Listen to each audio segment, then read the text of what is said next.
Здравствуйте! С вами канал Интересные истории. Желаю вам приятного просмотра нашего нового видео. Вот и подходило к концу долгое жаркое лето. Так много событий произошло за эти месяцы в жизни Людмилы, что просто кругом голова. Да и не только от событий. Чувства небывалые, жгучие, трепетные наполняли ее, как когда-то в далекой молодости. И стыдилась этих чувств и эмоций не только перед людьми, а и перед собой. Но поделать ничего не могла. Хотя почему далекой? Не так уж и много ей лет. Только недавно вышла на пенсию, как раз самый расцвет бабьего лета в жизни. Когда уже жаркое трудовое лето с работой и детьми уже прошло, а холодная зима старости еще не постучалась в двери. И почувствовала Людмила, что и не старуха она вовсе, а женщина. Вполне еще интересная. И жизнь не кончилась, а только начинается. И пусть косятся, пусть смотрят на нее, ей стыдиться нечего. Жизнь она хорошую прожила, сейчас никто ни в чем упрекнуть ее не может. Всю жизнь Людмила работала, не покладая рук. А теперь пришла та тихая, спокойная пора, когда можно было и отдохнуть немного, и пожить для себя. Спокойным мужем Василием они и хозяйство крепкое завели. Огород большой, курятник, свинарник, до 20 свиней. Дом большой и новый отстроили, даже корову держали, пока мальчишки были маленькие. Да и главное достижение в жизни, как и у любой матери, это ее дети. Вот и у Людмилы было чем похвастаться перед соседями. 3 сыновей красавцев. Все как один, копия своего отца. Косая сажень в плечах, кулаки, как и молот, силушка богатырская. Да не только одной силой наделила их природа. На ум тоже не поскупилась. Учились все 3 отлично. После сельской школы отправились покорять городские институты. Все 3 смогли осуществить свою мечту. И была она у них такая бездонно-синяя, морская, океаническая. Все 3 мечтали пойти по стопам отца и стать моряками, и упорно шли к своей цели. Как ни вздыхала мать, а сыновья все же стали моряками, но обещали хотя бы раз в год навещать ее. И обещания старались держать. Звонили редко, ведь по полгода, а то и больше были в рейсе. Переживали за мать, но ведь не старая она была, да и работа эта, служба была по-настоящему любимым делом. А мать по старой памяти писала им письма, носила на почту, клеила марки и вздыхала, понимая, что конвертики эти будут еще долго дожидаться адресатов, пока те не сойдут на берег. Но это ничего, получит и прочитает сразу все вместе. А еще она им по порядку пишет про свою жизнь, про новости в родном селе. Кто на ком женился, кто у кого родился, кто куда уехал, кто начал заниматься бизнесом. Про себя писала мало. Только про огород, да про яблоню их любимую, про хозяйство, про погоду, про то, что крыша прохудилась. Надо бы нанять кого-нибудь подлатать. Раньше всеми этими вопросами Василий заведовал, а теперь, как Людмила овдовела, то пришлось ей и забор самой чинить, и дверь сарая со свиньями перевешивать на новые петли. Да и много что нуждается в крепких мужских руках. Дом-то хоть и крепкий, но дом, а не квартира. А в доме крепкие руки нужны. Без мужских рук скоро все запустение придет. Вот Людмила и просит то одного соседа, то другого. Да неудобно это как-то. Денег за работу не берут, помогают вдове по-соседски. Но тут бывший председатель затеял построить себе большой коровник, фермерством заняться.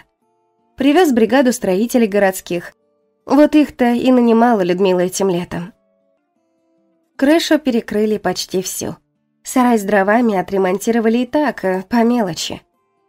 Она и деньги им платила, как договаривались, благо пенсия есть, и кормила от души работников, чтобы делали все на совесть. Да и к тому же приглянулся один из них ей. Ой, как приглянулся. Точнее, не сразу она на него внимание обратила, не замечала поначалу. Но он был такой обходительный, общительный, комплименты говорил. Суп ее нахваливал, да окрошку. И так, без работы, просто мимо проходил да останавливался поговорить. Помочь по хозяйству. Бескорыстно. Огород-то вон какой большой, да и живности немало. А он назойливо так помощь предлагал и от денег не отказывался. Так что в доме стал частым гостем, то одно подделает, то другое.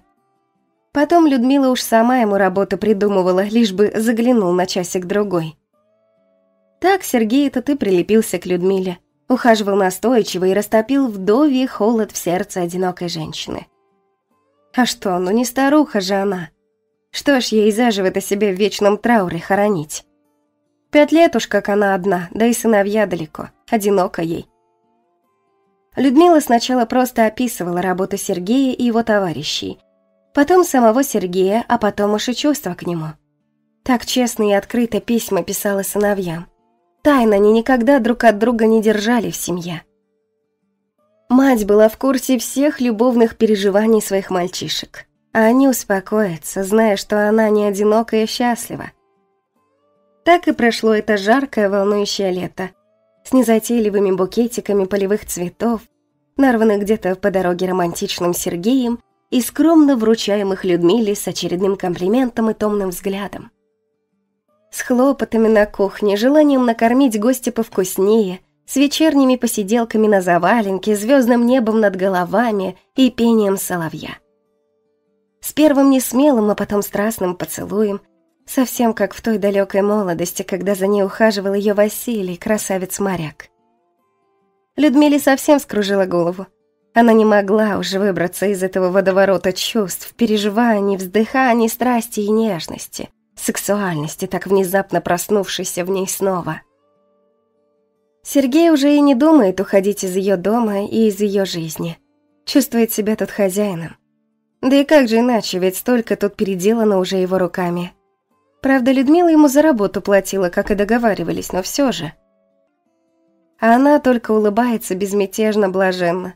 Наконец, снова в доме есть мужские руки, способные гвоздь в стенку вбить и приласкать нежно любимую женушку. Да, она себя чувствовала его женой, хотя они так и не расписались. Он предлагал, а она сказала, что, мол, нечего на старости лет позориться в ЗАГСе. Да и что значит штамп в паспорте? Кто захочет разойтись, не удержать отметкой? К тому же суждено быть вместе, а так не от чернильной отметины же это зависит. Сергей хоть и согласился, но все же просил подумать. Хотел оформить отношения официально, чтобы пересудов по деревне не ходило. Ну и кто же будет судить-то меня? Всю мою судьбу вдовью давно уже знают, не осудят. А осудят так не моя беда, пусть думают, что хотят. Я-то счастлива. Наивно улыбалась Людмила. Ну, тебе видней, а то сплетницы всякие в спину наговорят. Сергей внутри психовал. Но не мог же он ей прямо сказать, что ему эта роспись нужна. Чтобы лучше себя чувствовать, чтобы хозяином быть, чтобы хозяйством самому распоряжаться. Хочу продам, хочу пропью, хочу подарю. Но Людмиле об этом знать совсем не обязательно, поэтому Сергей все ласково ее уговаривал, как будто не о себе, а о ней заботился. И пусть говорят, мне-то какое дело, что они там навыдумывать могут. Главное, чтобы у нас с тобой все было хорошо. Как скажешь, Любушка, как скажешь. Может, все-таки распишемся, да и делу конец. Ты подумай, подумай, Люба. Я же все быстро оформлю, ты только скажи. Но Любе и так было хорошо. К тому же смутно она все же понимала, что Сергей мог неспроста так сильно ею заинтересоваться. Все-таки у нее одно из самых богатых хозяйств в деревне. С чего бы это вдруг мужик воспылал такой страстью, да еще и жениться хочет? Интересно, была бы его любовь такой же пылкой, если бы у нее такого хозяйства не было? Но все эти мысли казались ей такими меркантильными, что Любе становилось стыдно за свои подозрения, и она откидывала их прочь, стараясь не думать плохо о своем новом возлюбленном. Сомнения эти очень ее огорчали и смущали, мешали быть счастливой до конца. К тому же, как ни крути, а первая любовь не умирает даже с годами, даже когда любимого уже нет рядом. Людмила хоть и не признавалась в этом вслух, а все же часто думала о своем покойном Василии. И не изменила решение, просьбы к сыновьям, когда придет ее время похоронить ее рядом с Васенькой. Так что не очень ей хотелось менять фамилию. Это словно было последней нитью, связывающей ее с покойным мужем, с той долгой жизнью, которая у нее была с ним, с печалями и радостями, ожиданиями и надеждами. С рождением долгожданных сыночков, с каждым светлым днем, память о которых никогда не сотрется из ее сердца. Людмила поспешила в дом. Скоро Сергей вернется с работы усталый и голодный. Она уже почти закончила готовить ужин, выскочила на грядку нарвать укропа да петрушки в салат. Резкий по-осеннему холодный дождик застал ее на середине огорода и окатил ледяной водой с головы до ног. Пока бежала в дом, вымокла и продрогла до нитки. Домой заскочила, еще и подумала, не заболеть бы. Ох, как накаркала. А Сергей пришел поздно. Усталый, но не такой голодный, как она ожидала. И снова выпивший, с дружками. И что на этот раз? Не футбол? На футбол они берут пиво, а тут водка или самогон. Он уже ее деньги на выпивку начал брать, не только свою зарплату. Да и скоро уже закончится работа по строительству коровника у бывшего председателя. И что дальше? Куда ему податься? Обратно в город? Искать очередную шабашку? А как же она? Останется снова одна? Или искать работу здесь, в селе, но кому нужен каменщик? «Давай накрывай на стол, Людка, или не ждала хозяина дома?» Шумел пьяный Сергей. И что же это мы так отмечали? День рождения у приятеля 2 дня назад было, а что теперь? Работу мою, вот что. Какую работу? Вы что, коровник закончили и обмывали это дело? Людмила злилась, но старалась не показывать этого. Тогда Сергей вообще бы разозлился, что она ему кислород перекрыла, что дышать не дает, под юбку свою посадить хочет. Да и смысл что-то говорить или ругаться, когда он в таком состоянии. «Не, коровник мы только на следующей неделе закончим. Я у Фёдорыча попросился на сторожа ночного. Он сегодня дал согласие, так что, Людка, остаюсь я тут при должности. Да и работенка-то не пыльная. Знай себе, спи в сторожке, а целый день свободен. Так-то». Людмила уже и не знала, огорчаться дальше, что он так напился, или радоваться, что и после окончания стройки Сергей точно в селе останется. С ней останется. Работу искал, напрашивался, хоть в стороже. Значит, все же любит ее, раз готов сторожем идти, лишь бы быть с ней.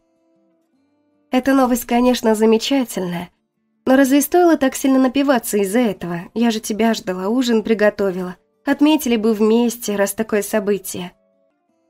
Все тебе не угодить, Любка, да и в конце концов, я что, не имею права с друзьями пообщаться? Возмутился еле стоящий на ногах Сергей. Да ты через день с ними общаешься. Уже все деньги на выпивку спустил, которые я оставляла на поездку в город. Заработай еще, что за проблемы? И что ты в этом городе-то забыла? Сиди дома. Людмила уже уложила изрядно выпившего муженька, а сама отправилась на кухню заканчивать консервацию. Чувствовала она себя не очень хорошо. Устала, изнервничалась, переживая, куда мог снова запропаститься после работы Сережа. Ну вот и получила ответ. Да к тому же и ледяной дождь, видимо, не прошел для нее даром. К полуночи ее совсем развезло. Из носа потекло, в горле словно ежи скреблись, голова раскалывалась, щеки пылали. Людмила ушла спать, а точнее, еле добралась до дивана в гостиной. В спальню к хрипящему пьяному мужу идти не хотела, терпеть не могла запах перегара. Ни после пива, ни после водки или самогона. Да, она уже не первый раз тут ночевала. Сергей через день являлся домой пьяным, а пару раз и дружков своих приводил, строителей из бригады.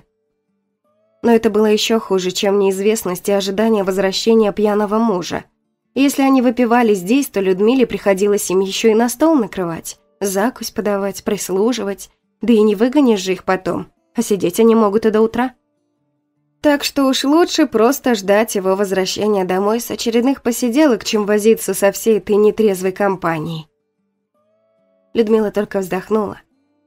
Если раньше она боялась того момента, когда строительство будет закончено, то теперь со спокойной душой может желать его скорейшего завершения. Как только коровники будут сданы, так дружная компания собутыльников отправится восвояси, а Сергей начнет выходить на ночные дежурства и вынужден будет бросить пить. Фёдорович, бывший председатель, а теперь начинающий фермер, не потерпит пьяного сторожа на дежурстве еще в начале смены. Хотя сейчас она осознавала, что если бы вместе со своей бригадой уехал и Сергей, то долго оплакивать она бы его не стала. А может быть и совсем не стала. А наоборот, вздохнула бы с облегчением. Чувствовала, что надолго ее не хватит. Ее Василий только по большим праздникам выпивал, да и то немного. Не любил он это дело. А тут чуть ли не каждый день. А как придет пьяный, так еще и права качать начнет в ее-то доме. С этими мыслями Людмила погрузилась в тяжелый горячий сон. Только было это похоже больше на бред. Будто она горит в невидимом пламени. А Вася, ее покойный, пытается вытянуть ее оттуда. Да не получается. Жарко, как в духовке. А вот и сыночки ее тянут к матери руки, а она не может их достать. Только почти на рассвете жар немного утих. Людмила забылась усталым сном без сновидений и почти сразу же была разбужена недовольным больным после вчерашнего возлияния Сергеем.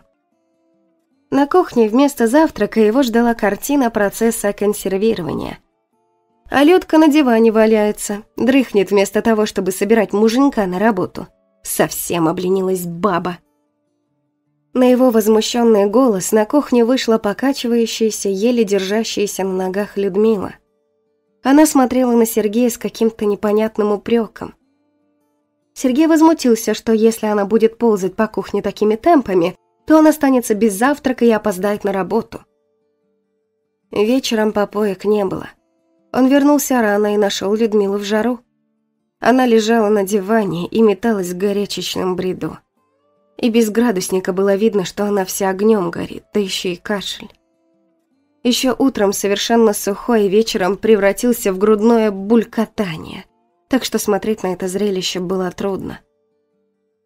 Сергей поискал, чего бы перекусить, и сильно возмущался, что ужинать ему нечем. Но Людмиле было не до этого. Даже если бы она и поняла, услышала его возмущение, то навряд ли бы смогла встать и приготовить хоть что-нибудь. Утром Сергей сам пожарил себе яичницу и сходил покормил курей и свиней. К вечеру история с отсутствием ужина повторилась. Только Людмила уже была настолько ослабевшая от температуры, что не металась в бреду, а лежала тихо, словно покойница. Сергей уже не возмущался, просто ходил молча, угрюмо и готовил еду. Он был угрюм и раздражен, ему явно хотелось выпить. К дивану, на котором лежало почти бесчувственное, пылающее в жару тело Людмилы, он не подходил. Только поглядывал, дышит ли она или уже все. Но она продолжала дышать, хоть уже и не стонала, как раньше, не бормотала ничего в горячечном бреду. Сергей не думал подходить к больной жене, чтобы поухаживать за ней, дать лекарств, еды или хотя бы воды попить.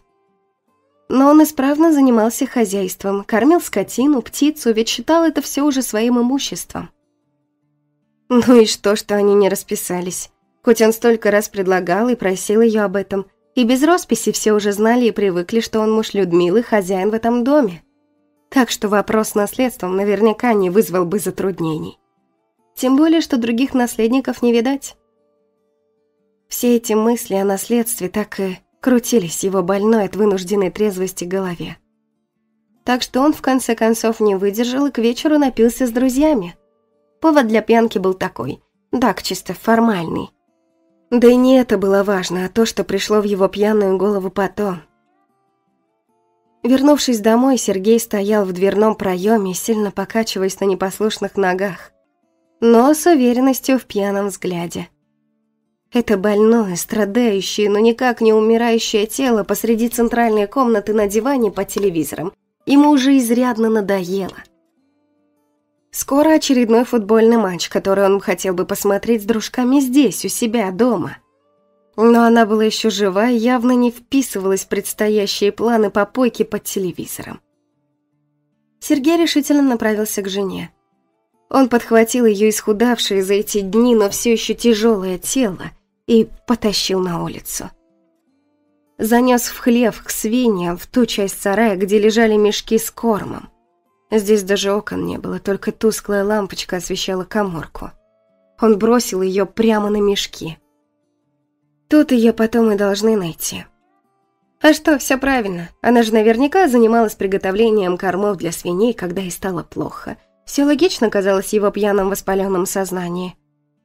В том, что ей осталось считанные часы, у него не было сомнений, просто хотелось ускорить этот процесс и не видеть ее агонии, не выглядывать на диван в ожидании, когда же она уже перестанет дышать. Утром он приготовил себе снова холостяцкую яичницу, в голове гудело. Но куриц и свиней покормить не забыл. Как же объяснить соседям, что несколько дней Людмилы не видно, а он так и не хватился жены? Она уже же в город собиралась.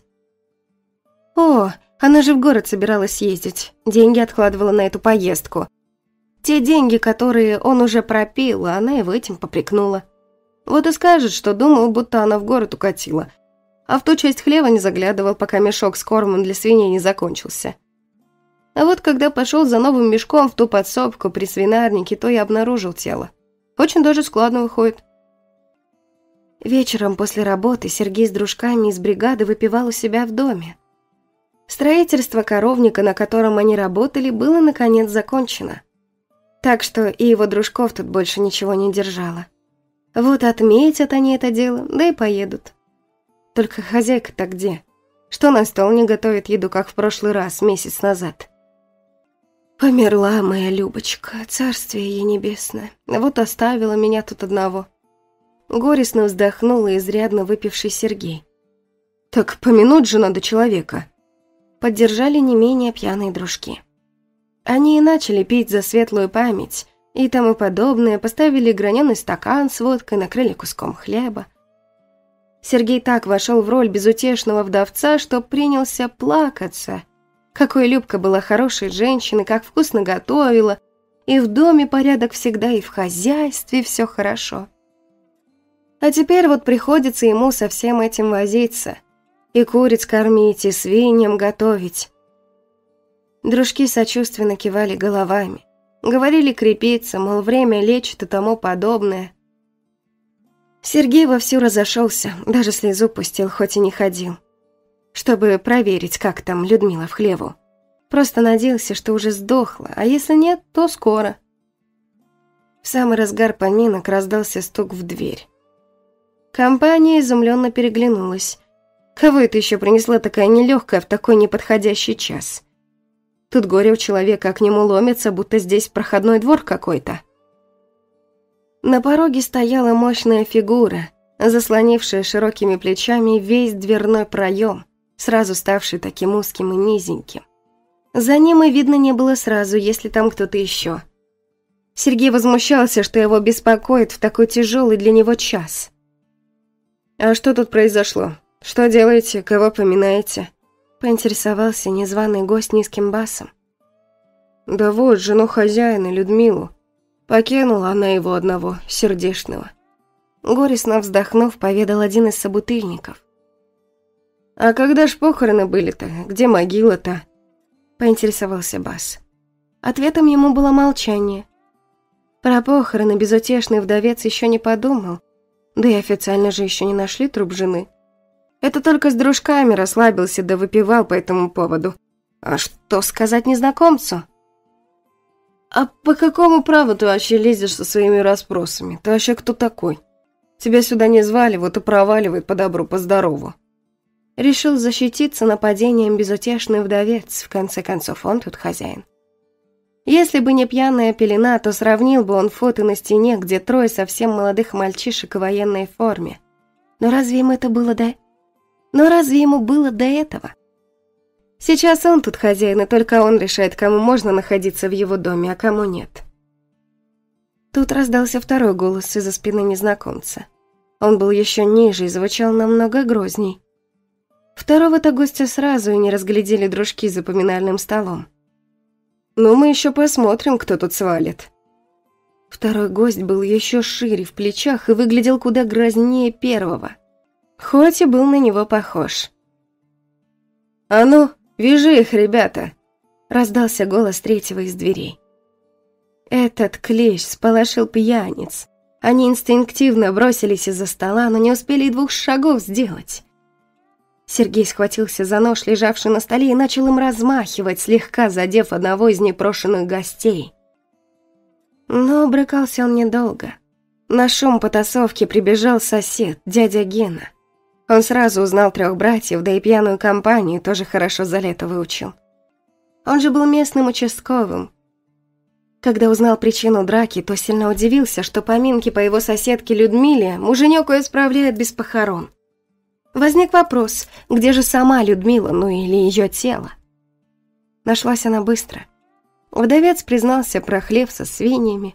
Быстрый соседский УАЗик доставил бедняжку в районную больницу еще живой. Врачи месяц выхаживали пациентку с такой тяжелой запущенной пневмонией. Братья ни на шаг не отходили от матери, дежурили по очереди. Как же они сами себя корили, что не выехали в тот же день, как из плавания пришли. Не было билетов, да и устали сильно. Вот только на следующий день выехать смогли. А когда компанию эту пьяную увидели, да про смерть матери услышали, так чуть не покрошили этих алкашей в щепки. Хорошо, что сдержались. Выяснять начали. 2 дня провели они в больнице под дверью реанимации. Никаких вестей, только одно слово – ждите. Они и ждали, и даже молились. Ни в один страшный шторм так не молились, как сейчас. Участковому было задание дано распродать к чертям все материнское хозяйство. Как только мать поправится, так они ее с собой заберут и слушать не будут. А на могилу отца и приехать можно. Не делай это без присмотра. Вон что случилось. Мысли о том, что мать может не выжить, братья даже не допускали. Доктор сказал, что все осложняется истощением и обезвоживанием. Столько времени никто ничего ей не давал. На исходе 2 суток вышел к ним доктор.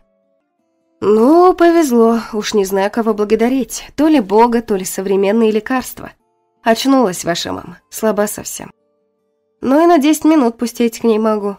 И то только потому, чтобы домой ехали. Ей нужен покой, да и медсестрам моим тоже, а вы их тут пугаете своими грозными видами. Братья гуськом едва протиснулись в палату. Людмила, как увидела их, так и заплакала. Господи, стыдоба-то какая, простите вы, мои деточки. Это ты, мам, нас прости. Совсем со своей работой обо всем позабыли. Ты поправляйся, пока мы в доме поживем, покупателя найдем. Какого покупателя? Ты, мама, с нами уезжаешь, это не обсуждается. С кем жить, сама решишь. Мы все тебе будем рады. Пока нас нет, с Аллой будешь, хотя теперь, может, и не только с Аллой. Братья взглянули на среднего. Тот улыбнулся. Вот, к свадьбе подготовились. Ну вот, к свадьбе подготовитесь, пока я в рейсе. Людмила закрыла глаза. А что, ведь дурость все это была от одиночества. Чуть на тот свет не отправилась. Поедет с сыновьями и даже сопротивляться не будет. Как же вовремя они вернулись на берег. Получили мамины письма и решили ехать посмотреть на отчима. Вот и познакомились. Остальную компанию суд оправдал. А вот Сергею теперь долго еще не видать ни курей, ни свиней, ни стройки очередной, ни свободы. Из-за намерения убить свою жену в корыстных целях, из-за нападения с ножом на одного из законных хозяев дома и на представителя правоохранительных органов, которого он тоже успел, хоть и легонько, но все же полоснуть ножом в пьяном угаре. Так и не судилось Сергею стать богатым, обеспеченным вдовцом. Большое спасибо за просмотр. Ставьте лайки, оставляйте комментарии и подписывайтесь на канал, а также можете поделиться данным рассказом.